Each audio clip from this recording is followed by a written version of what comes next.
Hello, everyone. Welcome to Snap Take. Happy Monday. It is a new week, and I have two new Lambie decks for you. If you're not aware of who Lambie is, he is the best player in the game. I am Glazer of the Snap Judges podcast, the official podcast of Marvel Snap Zone, and we're going to take you through two decks that get you ahead of the meta, help you hit infinite, help you achieve all your goals in Marvel Snap, whether they be infinite, infinity tickets, or just improving in the game. That's what we do here on this channel. So make sure you hit that sub button. In addition, you get access to the single biggest season pass giveaway in all of Marvel Snap. That will be kicking off next week. Make sure you're subbed so you don't miss out. We are also doing a second giveaway running simultaneous to that first one. We are giving away 3 Marvel Snap Zone premium memberships. We are Marvel Snap Zone's official podcast. You can find our podcast on their YouTube or whatever podcast you prefer. But the legendary Den is on their YouTube, on their premium membership, on the Marvel Snap Zone premium membership, offering free coaching. He's a legend. He's a phenomenal card game player. You need to check it out. I'm trying to promote this literally just because I think it's insane value to get like coaching for card game from a pro is usually like $50 an hour. Den is doing it on top of all the other stuff you get from Marvel Snap Zone Premium for what amounts to $10 a month. I want people to try it out so they can tell everyone how amazing this deal is. All right, enough of that. Hopefully you hit sub. Hopefully you like. Hopefully you comment. We appreciate your help with that YouTube algo. You know it's what we're all working for, with, and against, I guess, sort of. All right, let's talk Lambie's first deck. Bounce was nerfed. This deck is running 2 of the nerfed bounce cards. It removes the 3rd. This is ridiculously similar to what bounce was before. Lambie says that he's having great success with this. I'm going to tell you straight up and honestly, I don't think this deck is as good as it was. I think there's probably a version of bounce that's good, but I don't think this is it. However, Lambie is, by popular acclaim, the best player in the game and very often considered one of the top few deck builders. So we're going to talk about his deck and what it does and what it does differently. So increasing in value for this deck in a major way is Bast, because you really want to be able to hit Wasp with Bast.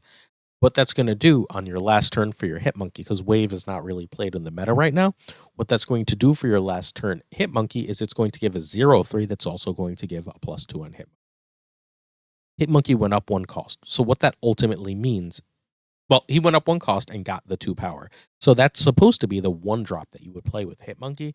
That is now basically factored into his cost. That makes him a little harder to play off curve. That makes him harder to bounce back with Beast and take advantage of in those ways. Fine. Well, Wasp, especially a Wasp that's been hit by Bast, takes care of that problem. It makes it so that the last turn, your Hitmonkey is getting that extra 2 to start at 4. So with like a Mysterio and a Kitty Pryde, you're still getting crazy power. Kitty is still good. She's now 7 or 8 power good if you're playing her every turn. More likely, she's a 5 or 6 power card. 1/6 is still one of the best rates in the game, especially a 1/6 that's also enabling Angela and Bishop, because that's the other thing she does really. It makes Angela and Bishop into these huge lane-winning cards. That's still perfectly viable as well. Jeff gives you some reach into other lanes. That's as same as always. Iceman gives you a little control. Spider-Ham had to go. As a 2-drop, he was the wrong cost and wrong spot for this deck. If you feel like you absolutely have to have the Ham, if you're losing to big things like Hela, then please consider replacing Jeff with Spider-Ham. That is the main change. The single best card to hit with Bast in the deck is and always will be Mysterio, which it makes him a 2/9, which is, I mean, completely ridiculous stats. It's about as good as an 0/3, right? It's significantly better. It goes everywhere. It gives you 3 Bishop pumps and an Angela pump, 3 Hitmonkey pumps as well. It's great. Beast is a little worse than he was because the only card you really want to Beast now is Kitty Pryde. I guess beasting Bast has some value. And so you're probably never beasting Hitmonkey anymore, and you can always beast Angela. Remember that if you do beast Jeff, he does not get his move back, though he can still be played. Bast is also a great play with Iron Man to go over the top, and with less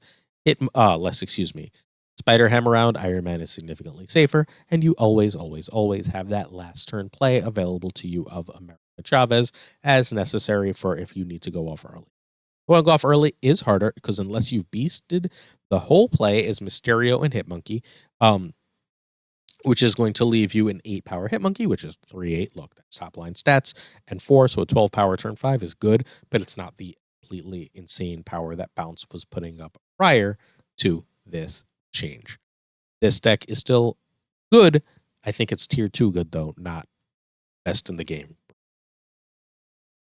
The second deck we're going to talk about is another Lambi deck. Lambi has made a Thanos Darkhawk deck. The reason I'm counting this as a bounce deck is because it's running Beast. Basically, what this deck wants to do is it wants to use Beast to replay stones so that you can see as much of your deck as possible.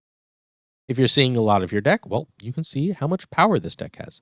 The ideal turn 1, by the way, is Time Stone into Beast so that you can multi-Time Stone whenever you want.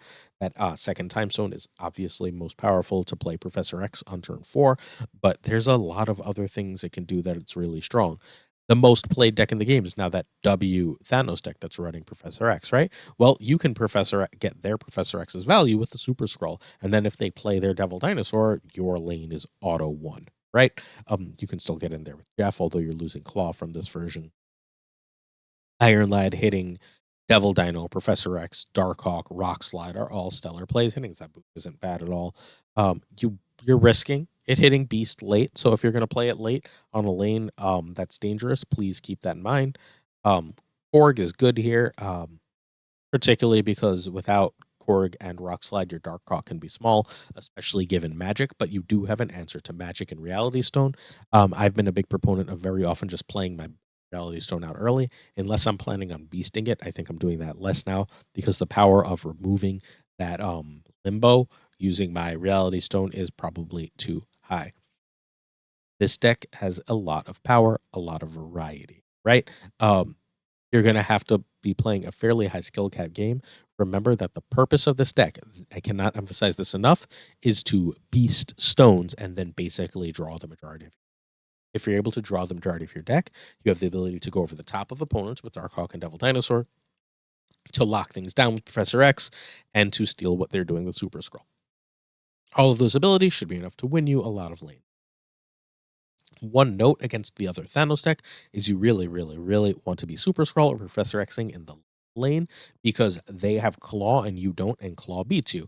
So you would really like to not lose that lane to the Claw, right? Well, Claw affects one lane to the right, and if you're in the far left lane, then that lane cannot be boosted by Claw. It's a really nice trick to help play this deck.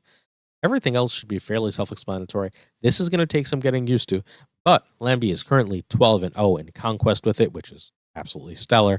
This deck is legit. I think this deck is good.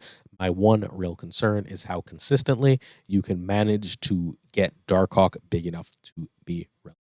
As long as Darkhawk is consistently big enough to be relevant, this will be, if not like a tier 1 meta deck, freaking real close. Because, I mean, here's how I want to consider it. Korg, Rock Slide, Zabu, and Darkhawk are an A+ package. Iron Lad, Devil Dino, Professor X with Thanos is an A+ package. Beast makes that more consistent. Sorry, Jeff should be in that Professor X package. Like, you're basically taking two of the very best packages in the game and slamming them together with Beast to help draw towards it and Super Scroll to take advantage of it. So that seems like it's probably an excellent deck. Check them both out. They're Lambi decks. Whatever you feel about him, whether you feel he's overhyped or God's gift to Snap, his decks are at least worth playing and experimenting with because he is an. Thank you so much for watching. Please remember to hit that sub button. Check back later today for a second Snap Take. I think I've got something special for you. Peace.